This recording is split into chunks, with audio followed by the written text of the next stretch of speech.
ઊંઝાના Visnagar road પર રવિવારે કબોલજીને બચાવવા માટે માનવતાના દર્શન થયા. જૂની રેલવે ફાટક પાસે કેનેરા બેંકની સામે આશરે 10 ફૂટ ઊંડી ગટરની કુંડીમાં એક વાછરડું ખાબક્યું. સ્થાનિકોને સેવા અપાવી સંસ્થાઓની સમય સૂચકતા અને સંયુક્ત પ્રયાસોને કારણે વાછરડાને હેમખેમ બહાર કાઢવામાં આવ્યો. ખાતરીજના પાવન દિવસે અદાણી ફાઉન્ડેશન દ્વારા તારંગાના જંગલ વિસ્તારમાં વિશાળ વૃક્ષારોપણ અભિયાન હાથ ધરવામાં આવ્યું. આ પ્રસંગે વિનોદ અદાણી અને સહિત અદાણી ફાઉન્ડેશનના ટ્રસ્ટીઓ હાજર રહ્યા. ખાસ વાત એ રહી કે સમગ્ર કાર્યક્રમ કોઈપણ પ્રકારના આડંબર વિના એકદમ સાદગીપૂર્ણ વાતાવરણમાં યોજાયો.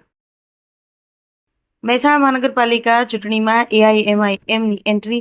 પતંગ સાથે મેદાનમાં ઉતર્યા ઉમેદવારો. મહેસાણા મહાનગરપાલિકા ચૂંટણીને લઈને રાજકીય માહોલ દિવસે ને દિવસે ગરમાતો જઈ રહ્યો છે. આ વચ્ચે એઆઈએમઆઈએમે પણ મક્કમ એન્ટ્રીને લઈ ચૂંટણીમાં નવી સરગર્મી ઊભી કરી છે.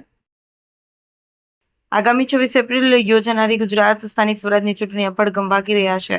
ત્યારે કડી તાલુકા ગ્રામ્ય વિસ્તારોમાં રાજકીય ગરમાવો તેજ બન્યો છે. કડી તાલુકાના ડરણ ગામે કોંગ્રેસ પક્ષ દ્વારા આયોજિત એક જાહેર સભામાં પૂર્વ ધારાસભ્ય બળદેવજી ઠાકોરે ભારતીય જનતા પાર્ટી પર આકરા પ્રહાર કર્યા.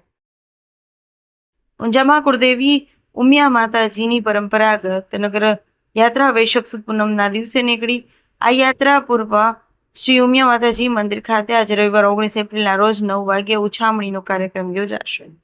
દર વર્ષે પરંપરાગત રીતે યોજાતી આ નગર યાત્રામાં હજારો શ્રદ્ધાળુ ઉમળકાભેર જોડાયા છે. દેશ અને દુનિયાના સમાચાર જોવા માટે અમારી ચેનલ MG લાઈવ ન્યૂઝને સબસ્ક્રાઇબ કરો અને બેલ આઇકોન પર ક્લિક કરો, જેથી રોજે રોજની અપડેટ આપને મળતી રહે. સાથે જ અમારું ફેસબુક અને ઇન્સ્ટાગ્રામ પેજને પણ ફોલો કરો.